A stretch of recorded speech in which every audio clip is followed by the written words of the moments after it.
교회론에 대해서 지난주에 시작을 했고요. 그리고 지난주에 이 교회의 정의에 대해서 말씀을 드렸습니다. 우리가 무엇을 교회라고 하냐, 이 교회라고 말할 때 우리 그 안에 어떠한 의미들이 포함되어 있느냐, 그 부분에 대해서 이렇게 좀 구분을 해서 말씀을 드렸었는데요. 교회, 에클레시아라고 그렇게 불리고요. 그리고 어디로부터 불려진 사람들, 불러낸 사람들, 그러한 무리를 의미한다.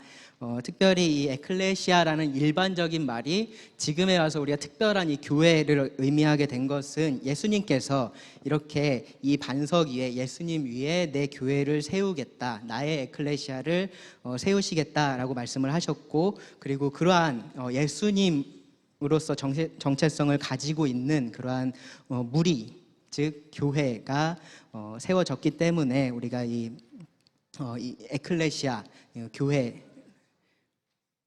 교회를 우리가 말하고 있습니다. 교회라고 말할 때 몇 가지 그 안에 포함되어 있는 이러한 의미들이 있습니다.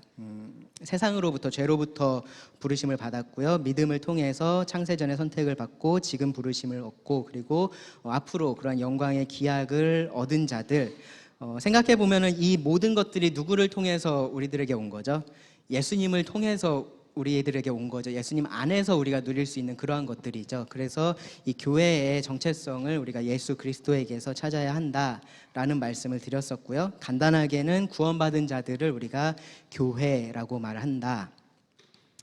교회는 성령님께서 이 땅에 오셨던 그 오순절에 시작을 해서, 그리고 이 땅에서 우리가 들림을 받는 그 휴거 때까지 이 땅에서 교회가 존재하게 될 것이다 라는 말씀을 드렸습니다. 그리고 그동안의 교회는 계속해서 성장을 해 갑니다. 처음부터 지금까지 교회는 계속해서 성장을 해 가고 있습니다. 핍박도 있었고, 여러 가지 형태의 핍박이 있었죠. 진짜로 이 교회를 잡아다가 죽이는 그러한 핍박도 있었고, 지금도 그러한 핍박이 있는 곳도 있고요. 오늘날에는 조금 다른 의미에서 그러한 어려움들이 교회 안에 있는 것 같긴 합니다. 근데 어떻든 어떠한 일이 있든 이 교회가 패배하거나 하지 않고 계속해서 성장해 간다라는 그런 말씀을 드렸습니다. 그리고 이 하나님의 나라와 이스라엘, 그리고 교회의 관계에 대해서도 지난주에 말씀을 좀 드렸었고요. 이 하나님의 나라와 교회의 관계, 하나님의 나라라는 것은 어떻게 보면 조금 더 넓은 의미이고, 그 중에서 현재 이 시대의 교회가 이 하나님의 나라에 있어서 하고 있는 역할이 있다, 그런 말씀을 드렸습니다. 하나님은 오늘날은 이 교회를 통해서 이 땅에 하나님의 나라를 통치하시고 하나님의 나라를 드러내고 계시다라는 말씀을 드렸습니다. 다 기억이 나시죠? 네, 그리고 교회와 이스라엘의 관계, 교회가 이스라엘을 완전히 대체했느냐? 그렇지 않다. 두 가지 큰 이유 때문에 그렇다. 첫 번째는 이스라엘의 회복에 대한 성경에 분명한 약속들이 있고, 이 나라가 영원할 것이다 라는 하나님의 약속이 있기 때문에 그렇고요. 그리고 두 번째로 이 성경을 우리가 문자적으로, 문맥적으로 해석했을 때 이스라엘이라는 말이 교회를 의미했던 적이 없다. 그리고 그렇게 보이는 말씀들도 사실은 우리가 잘 생각해 보면은 육적인 이스라엘 중에서 구원받은 사람들, 그러니까 유대인들 중에서죠. 유대인들 중에서 예수 그리스도를 메시아로 받아들인 사람들에 대해서 성경은 그들이 참 이스라엘이다, 그들이 진짜 이스라엘 사람이다, 진짜 아브라함의 자손이다라는 그러한 표현들을 쓰는 거지, 교회가 이스라엘을 완전히 대체하거나 그러지 않았다라는 말씀을 드렸습니다. 자, 오늘은 이제 이 교회의 종류와 그리고 교회에 대한 여러 가지 표현에 대해서 좀 말씀을 드릴 건데요. 성경을 보시면 교회를 언급을 할 때 이런 식의 표현들이 나와요. 고린도에 있는 하나님의 교회다, 혹은 갈라디아 여러 교회들이다, 데살로니가 인의 교회다, 그러한 표현들이 나옵니다. 여기 보시면 공통적으로 어떤 도시 이름이 들어가 있죠, 그렇죠? 그러니까 어느 한 지역, 어떤 지역에 있는, 도시에 있는 교회, 그곳에 있는 그리스도인들의 공동체, 무리를 언급을 할 때 교회라는 표현을 사용했다라는 것을 우리가 알 수 있습니다. 로마서 거기 16장 5절이나 골로새서 4장 15절에 보시면은 집에 있는 교회라는 표현도 써요. 집에 있는 교회. 그러니까 흔히 말하는 가정교회인 거죠, 그렇죠? 조금 더 어떻게 보면 작은 규모의 그러한 교회처럼 보이는데, 그러니까 도시가 아니라 어떤 한 집을 말하고 있으니까요. 어쨌든 근데 그들에 대해서도 교회라는 표현을 사용을 하고 있다라는 겁니다. 사도행전 9장 31절에 보시면은 이거는 조금 더 넓은 의미예요. 보면은 유대와 갈릴리와 사마리아 교회다 라는 표현을 씁니다. 그러니까 유대에 있는 교회들이라는 표현도 아니고요, 단수로 사용이 됐어요. 그래서 유대 교회, 갈릴리 교회, 사마리아 교회, 그렇게 아예 표현을 했거든요. 그러니까 조금 더 넓은 지역에 모여 있는 사람들 같은 경우도 성경은, 그러니까 그리스도인들도 성경은 교회로서 그렇게 표현을 한다라는 것을 볼 수 있고요. 아시아라는 좀 그런 넓은 지역에 있는 교회들이라는 표현도 우리가 찾아볼 수 있고, 예수님은 교회에 대해서 내 교회다라는 표현을 쓰셨어요. 여기서 예수님께서 교회라고 하셨을 때 뭐 고린도에 있는 교회, 어디 갈라디아에 있는 교회, 혹은 먼 훗날에 있을 유평 교회, 그런 하나의 교회를 의미하시진 않으셨겠죠, 그렇죠? 그러니까 내 교회라고 하셨을 때는 훨씬 더 넓은 의미의 교회라고 우리가 생각을 할 수 있습니다. 그의 몸된 교회라는 것도 마찬가지고요. 이것도 예수님의 몸이 뭐 유평교회만 예수님의 몸이고 그러진 않겠죠. 그러니까 훨씬 더 넓은 의미에서의 교회를 의미를 하고 있다, 언급을 하고 있다라고 우리가 생각해 볼 수 있습니다. 그러니까 어떠한 지역이 얼마나 큰지 작은지, 그리스도인들이 많이 모였는지 적게 모였는지 그런 것들을 떠나서 이 성경은 교회라는 말을 그리스도인들의 무리를 향해서 언제나 사용을 했다라는 것을 우리가 생각해 볼 수가 있습니다. 그리고 훨씬 더 넓은 의미에서 어떤 시대, 어떤 특정한 지역에 있는 그리스도인들만 의미하는 것이 아니라 훨씬 더 보편적으로 모든 그리스도인들을 의미를 할 때도 교회라는 말을 사용했다라는 것도 우리가 알 수 있습니다. 구분을 해보면요, 거기 이제 제가 나눠드렸던 거 뒷면에 보시면 제가 네 가지를 이렇게 네 칸을 만들어놨을 텐데요. 이렇게 좀 구분을 해볼 수가 있어요. 사실은 뭐 어떤 기준을 놓고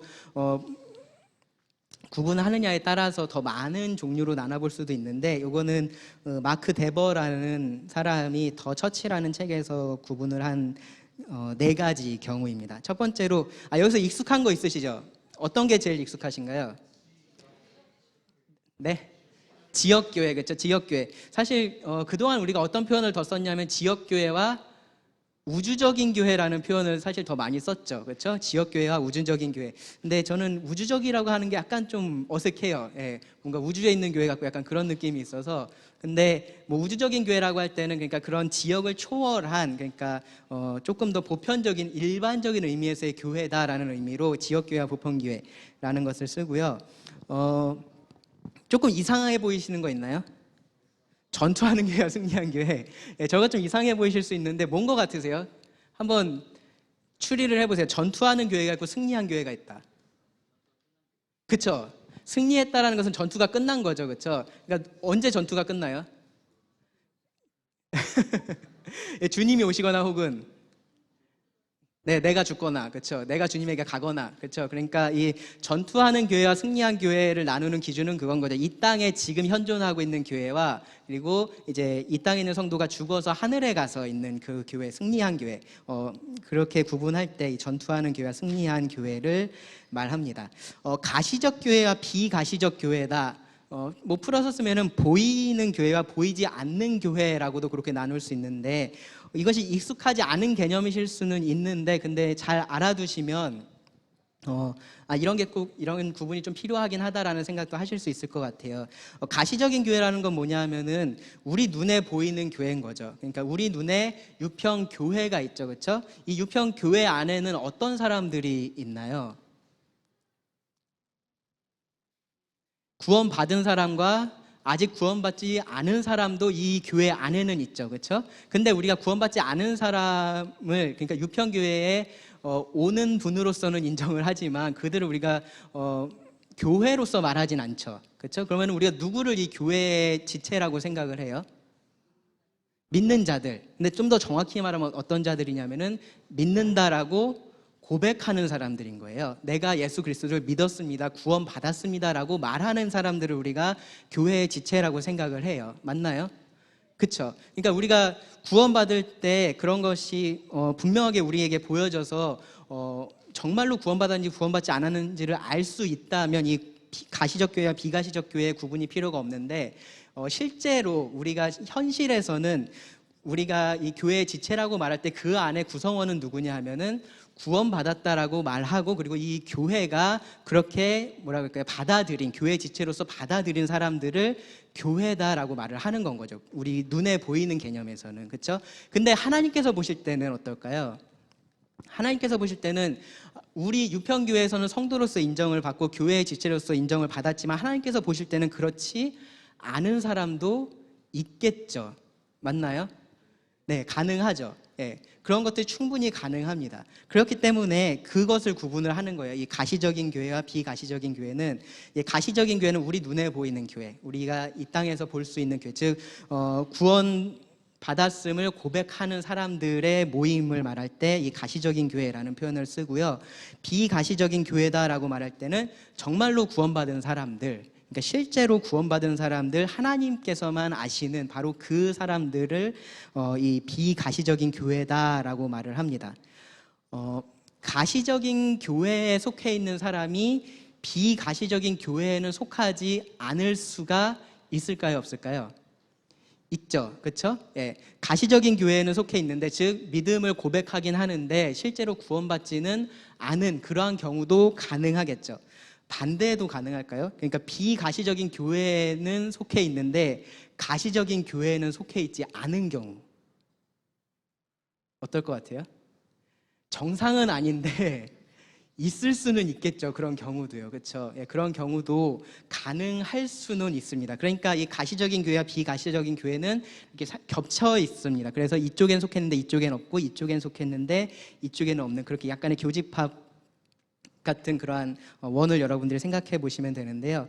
어쩔 수 없는 일이긴 해요. 왜냐하면 우리가 누가 구원받았는지 정말로 100% 확실하게 알 수 있는 방법이 없기 때문에.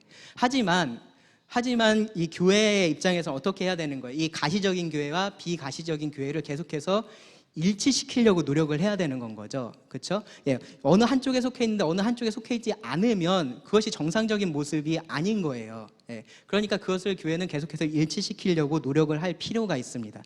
그렇다고 해서 이 교회 안에서 가라지를 계속해서 뽑아내고 누가 구원받았는지 구원받지 않았는지 찾아다니면서 그런 것들에 대해서 계속 이렇게 판단하고 그렇게 해야 된다라는 문제가 아니라, 그러한 것들을 이 교회에 오는 모든 성도들이 분명한 그러한 말씀의 기준에 따라서 스스로를 돌아볼 수 있도록 교회가 계속해서 그렇게 해줘야 한다라는 거죠. 그리고 만약에 그 입술로는 구원받았다라고 고백을 하고 있는데 교회가 볼 때 정말로 그렇지 않은 것 같은 그러한 열매들이 지속적으로 드러난다라고 하면은, 그럴 때는 우리가 어떻게 해요? 교회가 어떤 일을 하죠?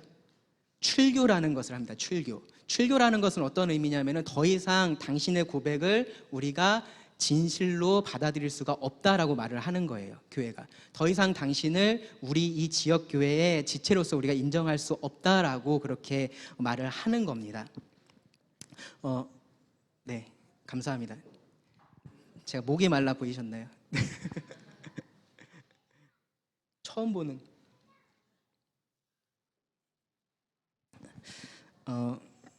그래서 교회 입장에서는요, 이 분명한, 그러니까 우리가 잘못된 기준을 가지고서 성도들이 스스로를 점검하게 만들면 안 돼요. 그렇죠? 예. 그러니까 엉뚱한 것을 가지고 뭐 교회에 한 번도 빠지지 말고 나와야 되고 헌금을 얼마 이상을 해야 되고 그래야 당신이 참된 신자다, 그렇게 말하면 안 되는 거죠. 그런데 성경에서 말하고 있는 분명한 그러한 기준들을 가지고 그러한 열매를 가르치면서 스스로를 계속해서 돌아보고 점검해보고 할 수 있게 하는 것들은 교회 안에서 분명히 필요한 일들입니다. 그래서 이 가시적인 교회와 비가시적인 교회, 그러니까 믿음을 고백하는 사람과 실제로 그 믿음을 가진 사람이 차이가 없게 그러한 하는 노력들을 우리가 해야 합니다. 교회가 서로 그런 일들을 해야 되는 거예요. 가르치는 사람들만 하는 게 아니라 성도가 성도들에게도 그러한 일들을 계속해서 보여주어야 합니다.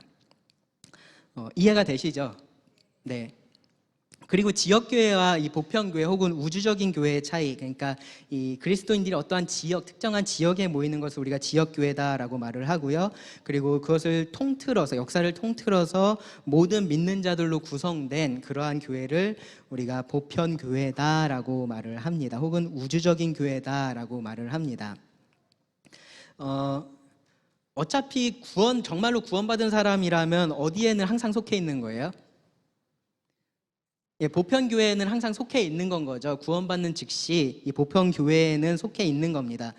지역교회가 그래서 어떻게 보면은 그래 어차피 보편교회에 속해 있으면 되는 거 아닌가? 지역교회는 그러면 선택사항으로 우리가 생각할 수 있는 것 아닌가?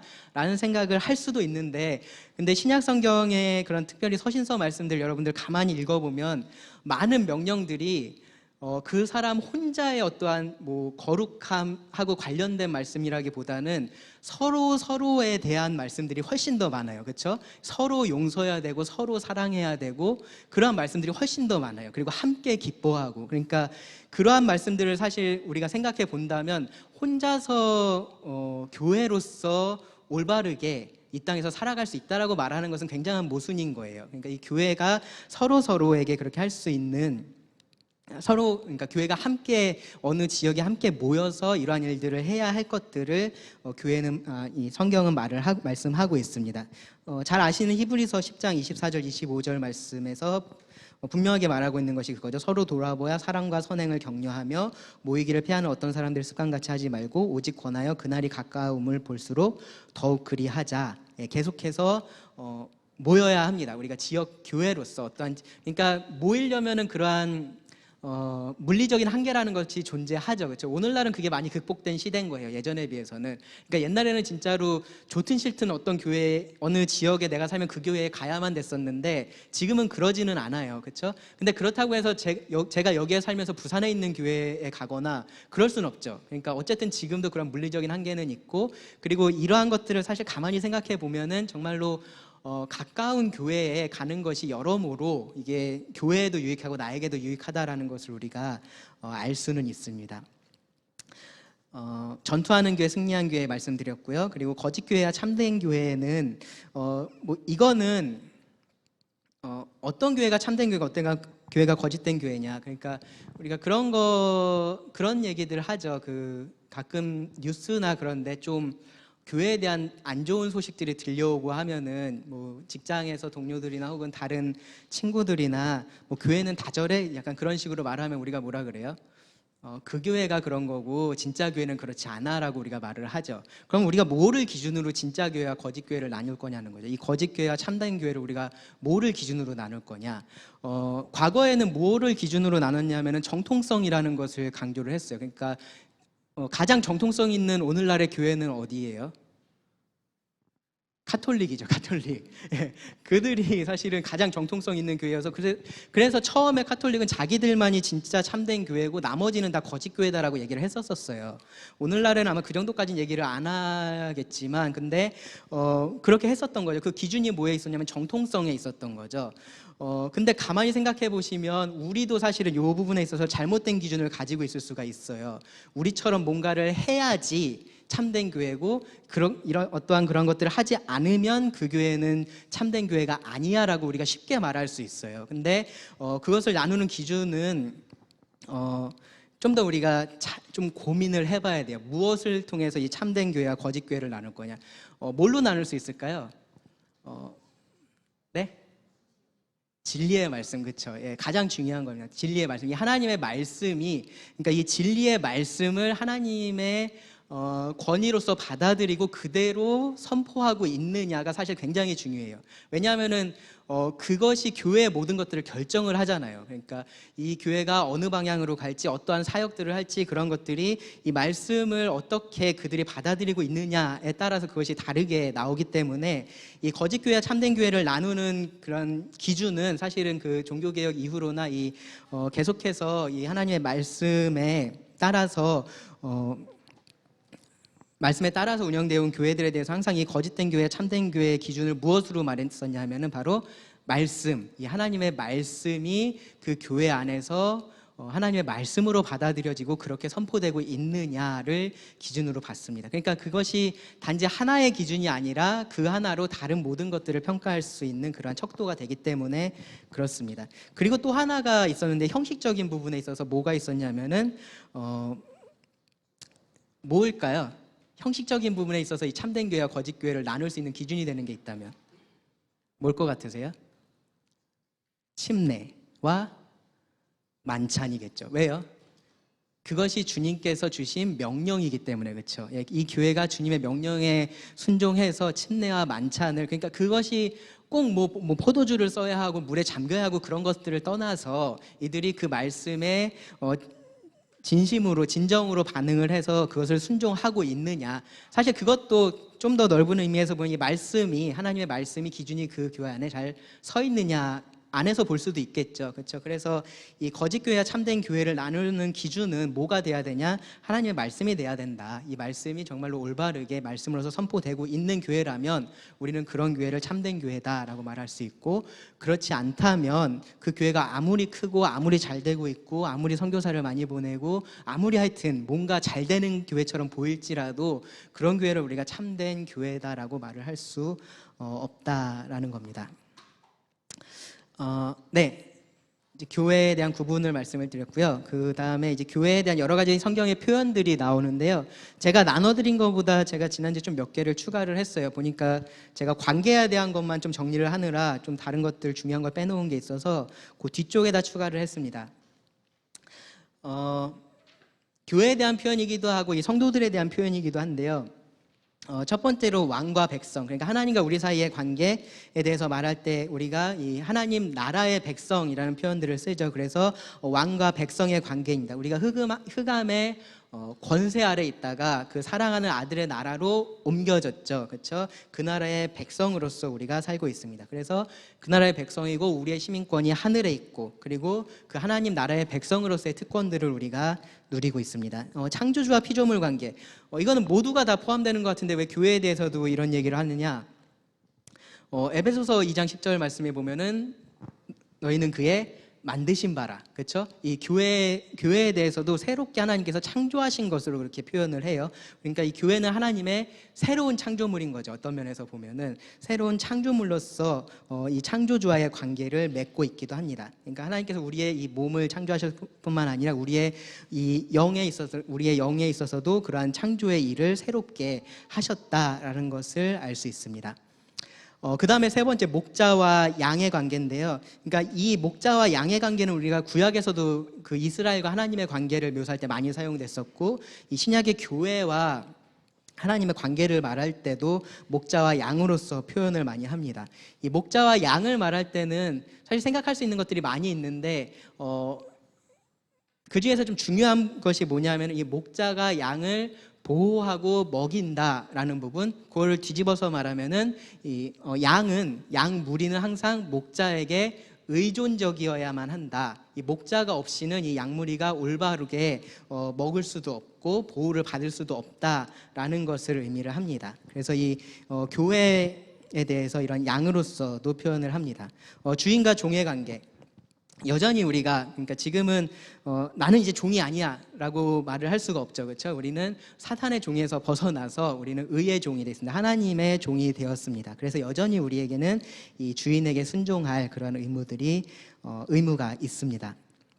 아버지와 자녀의 관계로서도 성경은 많이 말을 하고 있죠. 이 구원받은 자에 대해서 아버지와 자녀로서 말을 합니다. 특별히 자녀라고 말할 때 좀 중요한 거는 그런 관계적인 부분도 있긴 하지만 그거보다 사실 더 중요한 거는 상속의 관계예요. 상속의 관계. 그래서 그러니까 우리는 하나님의 딸들이에요, 자매님들, 그런 생각들 좀 하실 수도 있는데 사실은 하나님의 아들이에요라고 말하는 게 아무런 어려움이 없으셔야 할 것이, 이게 상속자의 개념으로서 성경이 말을 하고 있기 때문에 그런 거예요. 우리가 상속받을 자로서, 상속자로서 하나님의 자녀가 됐다라는 것도 우리가 성경을 통해서 알 수 있고요. 그리고 하나님의 가족이 되었습니다. 이 교회를 가족으로서 말하죠. 가족. 이 가족이라고 말할 때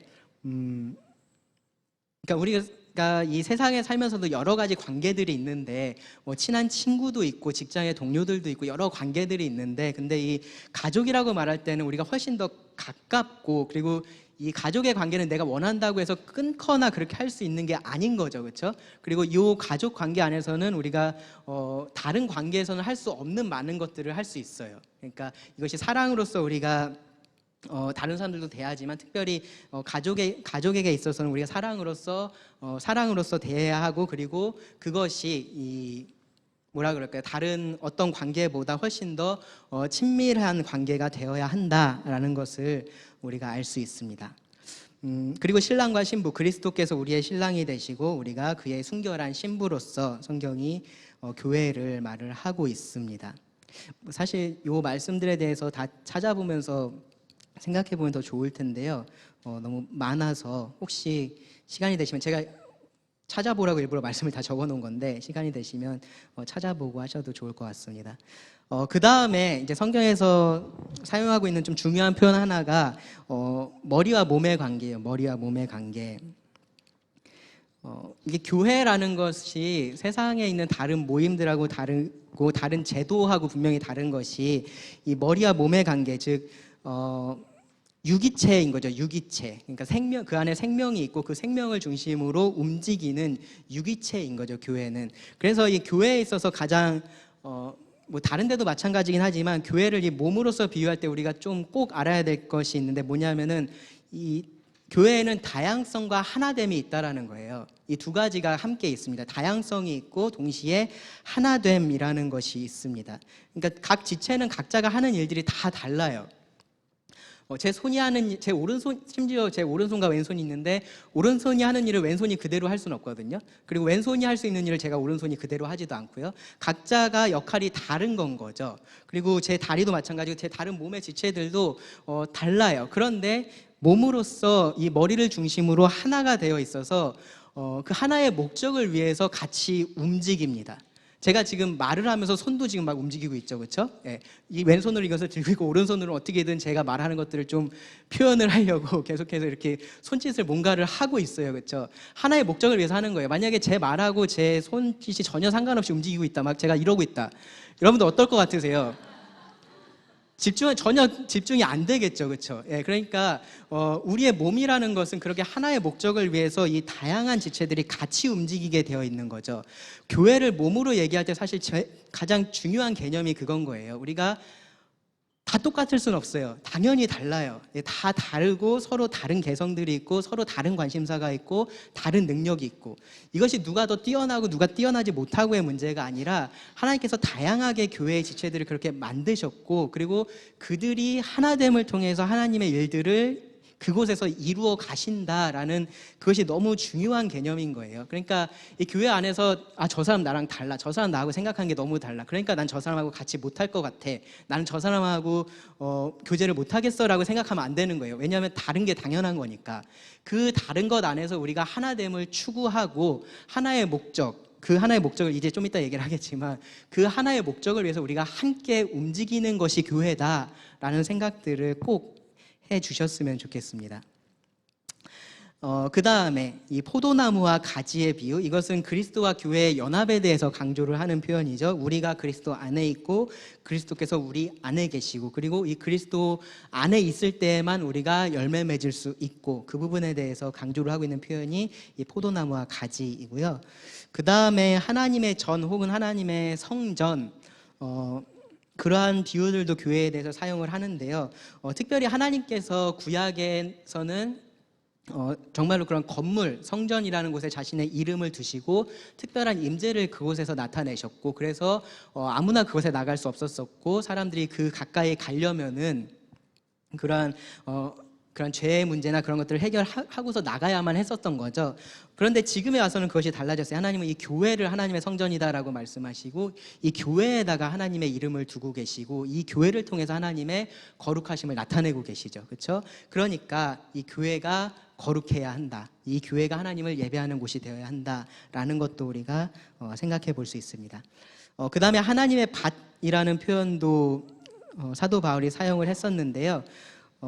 이것은 오늘 우리가 그 오전에 말씀드렸던 것들을 생각해 보시면 굉장히 비슷한 비유예요. 그러니까 하나님께서 포도원을 그렇게 가꾸시면서 그곳에다가 그 포도원을 가꾸시면서 원하는 것이 있죠, 그렇죠? 뭐예요? 소출, 열매인 거죠, 열매. 그렇죠? 그러니까 이 교회를 하나님의 밭이라고 말할 때도 사실은 마찬가지예요. 하나님께서 이 교회를 하나님의 밭으로 가꾸고 계시죠. 포도원에 농부가 있었던 것처럼 이 하나님의 밭에도 그것을 가꾸고 있는 사람들이 있어요. 그렇죠? 그 사도 바울의 말에 보면은 나는 심었고 아볼로는 물을 줬고, 그러니까 이 교회라는 하나님의 밭 안에서 그러한 일들을 하는 사람들이 있는 건 거죠. 하나님께서 그런 사람들을 통해서 이 교회가 열매 맺을 수 있게 그렇게 합니다. 그래서 에베소서 말씀에서도 보시면 하나님께서 이 교회 안에 사도를 주시고 사도를 주시고 뭐 이렇게 목사를 주시고 그러한 말씀이 몇 장 이제 4장에 있나요? 맞죠? 예. 찾아보세요. 제가 지금 예.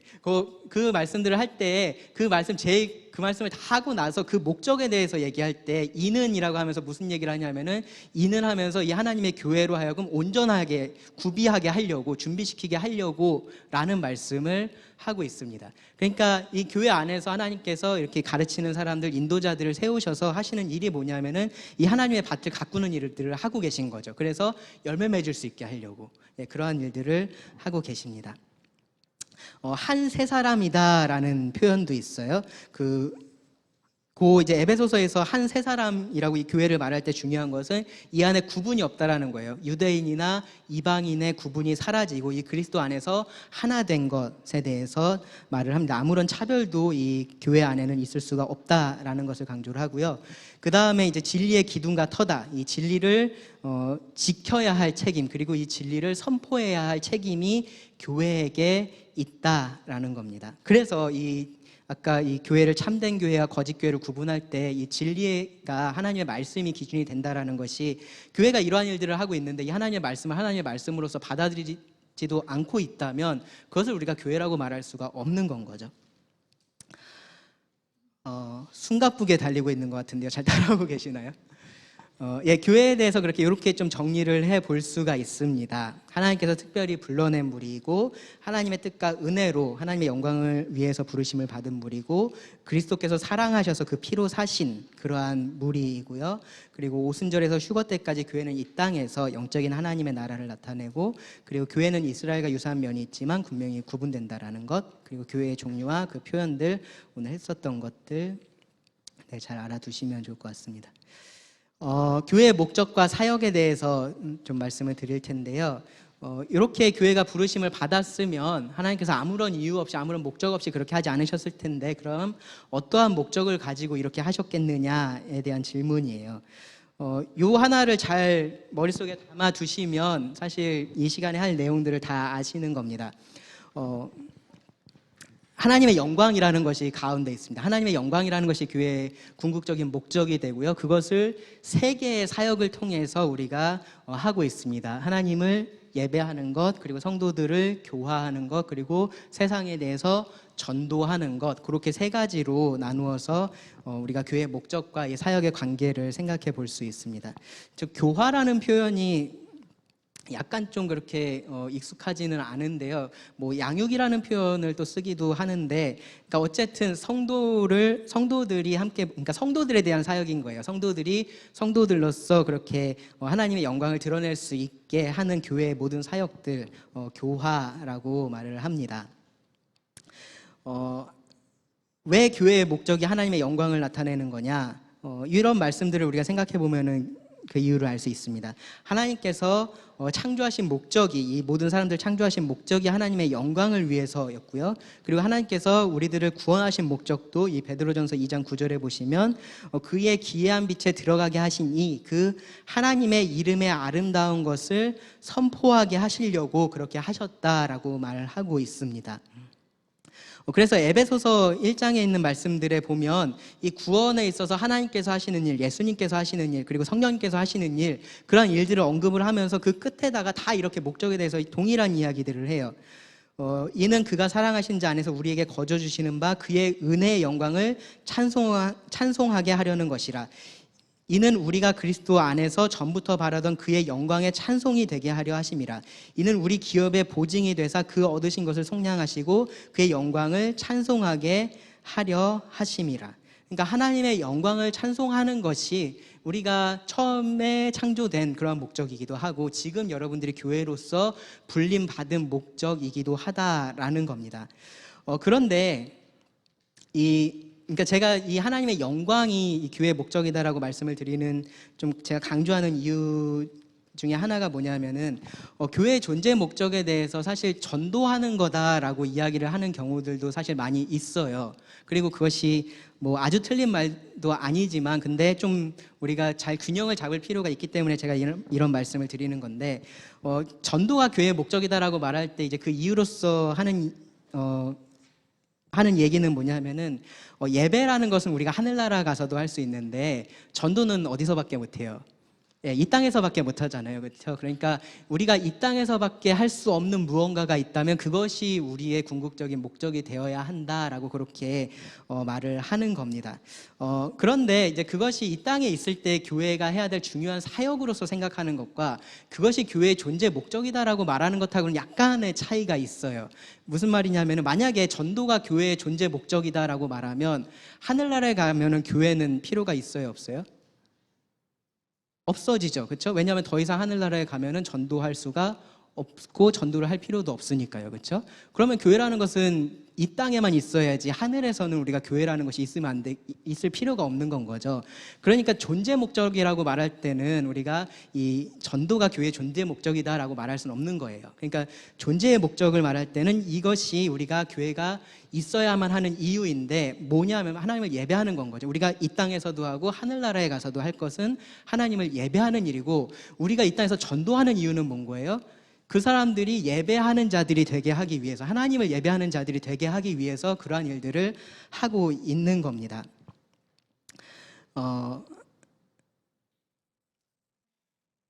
네, 거기까지 말씀을 드리고요. 그래서 요 세 가지를 사실은 그래서 교회가 잘 균형 있게 교회 안에서 해야 한다라는 것을 우리가 생각해 볼 수 있어요.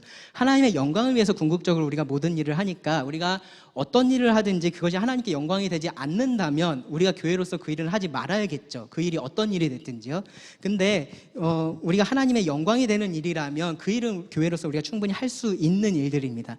그렇다고 해서 그 일들을 우리가 모두 다 해야 되는 거냐? 그거하고는 또 다른 문제예요. 하나님을 예배하는 일, 그리고 성도들에 대해서 우리가 교화하는 일, 그리고 세상에 전도하는 일, 이 세 가지 범주의 사역들을 통해서 교회는 이 땅에서 하나님의 영광을 드러내는 일을 하고요. 이 교회는 저러한 일들을 하기 위해서 교회 안에 한정된 자원들을 사용을 합니다. 그러니까 자원이라는 말은 성도들이 될 수도 있고요. 우리의 시간, 우리의 재능들, 그리고 우리가 가지고 있는 어떠한 재물들, 그러한 것들이 될 수 있습니다.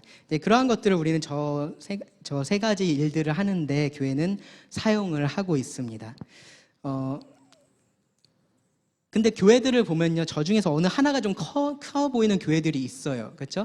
어떤 교회는 가보면 전도가 이만하고 다른 데는 좀 작게 있는 것 같고, 어느 교회는 가보면 예배는 이만한데 다른 게 작고, 어디는 교화는 이만한데 다른 게 좀 작고, 이제 그러한 경우들이 있어요. 그래서 교회마다 그래서 그런 특징처럼 이렇게 앞에 뭐가 붙는 게 있죠. 우리는 예배가 살아있는 교회다. 우리는 성도 양육에 힘쓰는 교회다. 우리는 세계 전도 를 하는 교회다. 그런 식으로 뭔가 표어처럼 앞에다 이렇게 붙여놓는 것들이 있는데 사실 교회를 이끌어가는 그러한 인도자들의 은사적인 특징이나 그런 것 때문에 저 세 영역 중에서 어느 한 영역이 조금 더 그 교회에서 좀 두드러지게 그러한 결과물들이나 영향력들이 드러날 수는 있습니다. 그런데 교회가 저 중에서 어느 하나를 무시하면서 다른 어떠한 하나에 모든 힘을 쏟고 있다라고 하면은 그렇게 되면 사실은 그 교회는 우리가 건강한 교회다라고 말할 수는 없어요. 왜냐하면은 저 세 가지가 좀 균형을 이뤄서 하나님의 영광을 계속해서 드러내야 하는데 어느 한쪽에 저것이 치우치게 되면은 그 당시에는 뭔가 이렇게 겉으로 드러나는, 왜냐하면 거기에 에너지가 쏠리니까 그 당시에는 뭔가 겉으로 드러나는 것들이 눈에 보이고 해서 우리 교회가 뭔가 좋은 교회가 된 것 같고 우리 교회가 건강한 교회가 된 것 같고 하지만 시간이 지날수록 그러한 교회들은 어려움들을 겪게 됩니다. 사실 그런 것들이 우리가 교회 역사를 통해서도 볼 수 있고요. 그러니까 전도에만 계속해서 신경을 쓰고 있으면은 성도들은 자라나지를 않는데 불신자들만 계속 들어오게 되는 그러한 교회들이 되는 건 거죠. 예배에만 계속해서 이 교회가 신경을 쓰고 있으면은 이 교회가 그냥 정체되어 있습니다. 뭔가 모여서 하는 일에만 신경을 쓰고 있지 이 교회가 밖으로 뭔가 그런 일들을 하지 않게 됩니다. 그래서 우리가 이 건강한 교회로서 성장해가는 교회를 우리가 말한다면 이 하나님의 영광이라는 그런 궁극적인 목적을 올바르게 가지고 있으면서 요 세 영역에 있어서 교회가 균형 있게 잘 사역을 하고 있는 교회가 좋은 교회다라고 말할 수 있습니다. 실제적으로 그러한 분야에 있어서의 어떤 실제적인 일들을 생각해 보면 이러한 일들을 생각해 볼 수 있어요. 근데 이러한 일들이 제가 예배 아래 하나님의 말씀을 써놨는데 하나님의 말씀은 항상 예배하고만 관련되어 있는 것은 아니에요. 그러니까 저것들이 주된 사역이 저 위에 있는 것과 관련이 되어 있고 좀 그쪽에 중점이 있는 거지, 그렇다고 해서 다른 쪽에는 아무런 상관이 없다라는 의미는 아니고요. 다 어떤 식으로든 연결은 되어 있습니다. 근데 어디에 조금 더 중점이 있는 것이냐라는 것을 좀 구분을 하려고 저렇게 써놓은 거고요. 근데 사실 이러한 구분이 조금 중요하기도 해요. 그러니까 구제라는 것을 생각해 보면, 구제를 생각해 보면 저 중에서 어디에 제일 가까운 것 같으세요?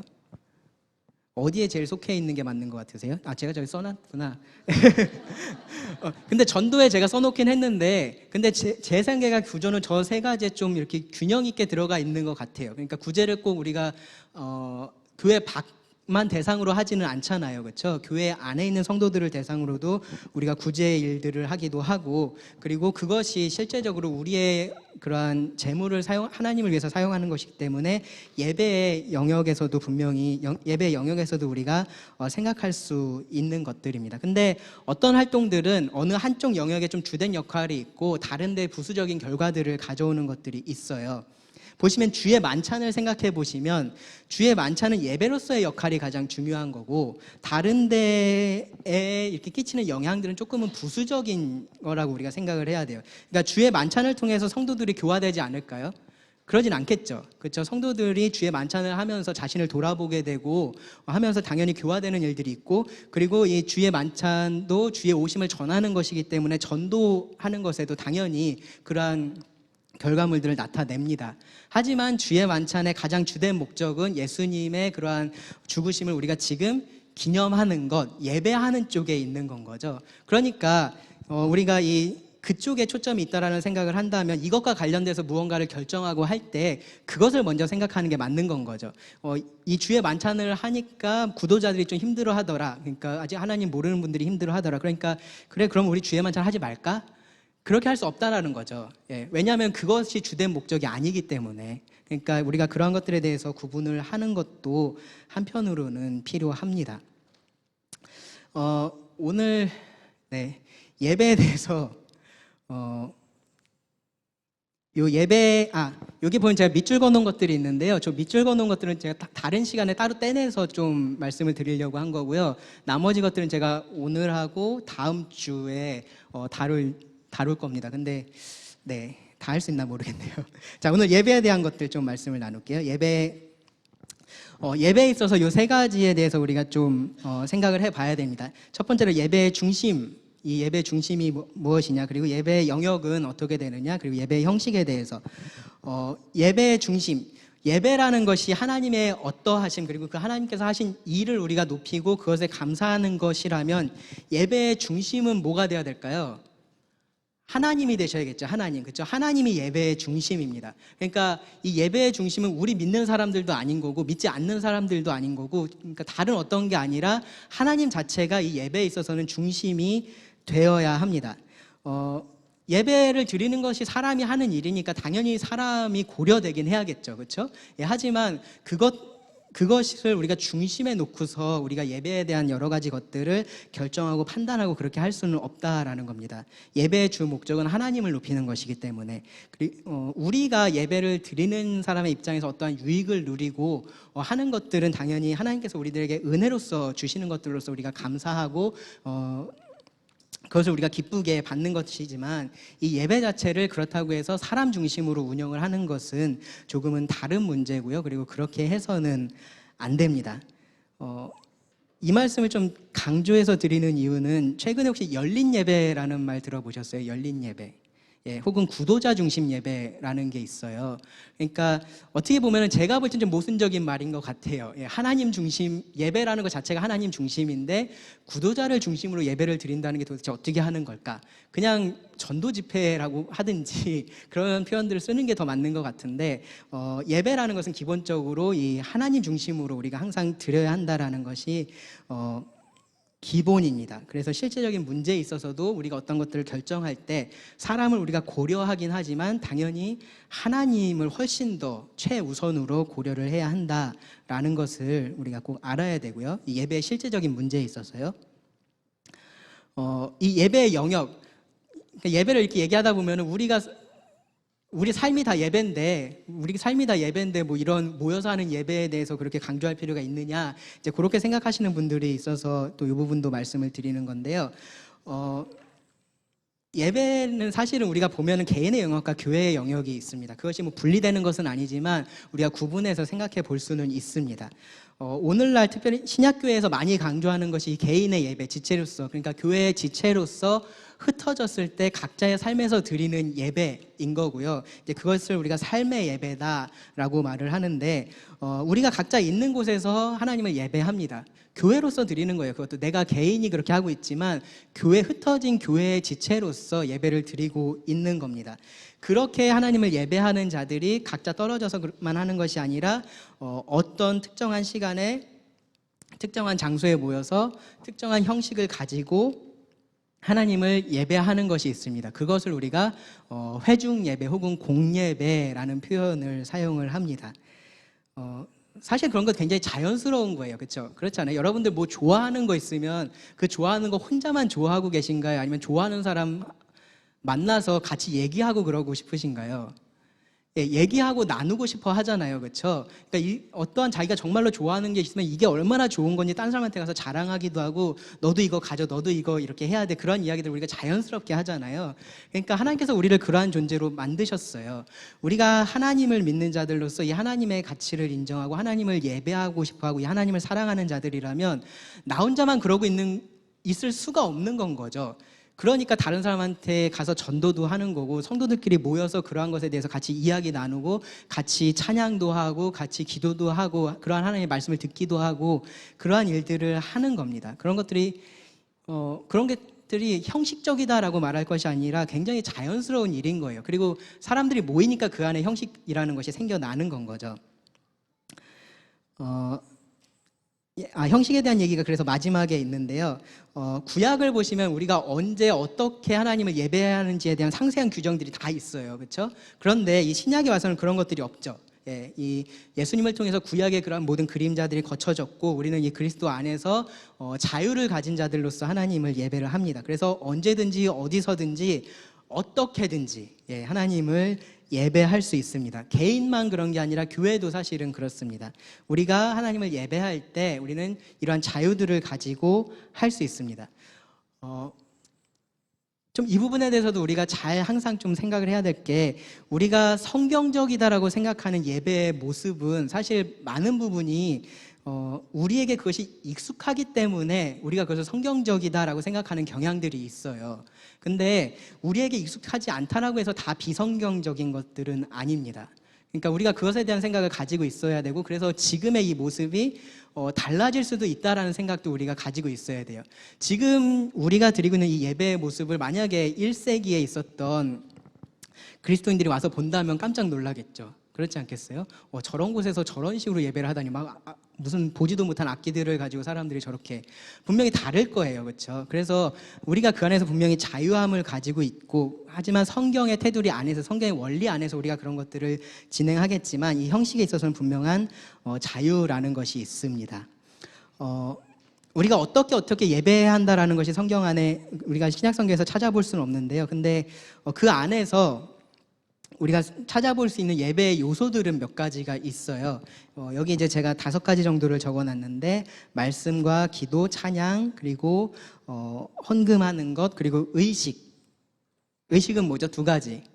침례와 만찬, 주의 만찬을 말합니다. 저것들이 이제 우리가 실제적으로 교회 안에서 이 하나님을 예배하기 위해서 하고 있는 사역들, 그러한 활동들인데요. 다음 주에 하겠습니다.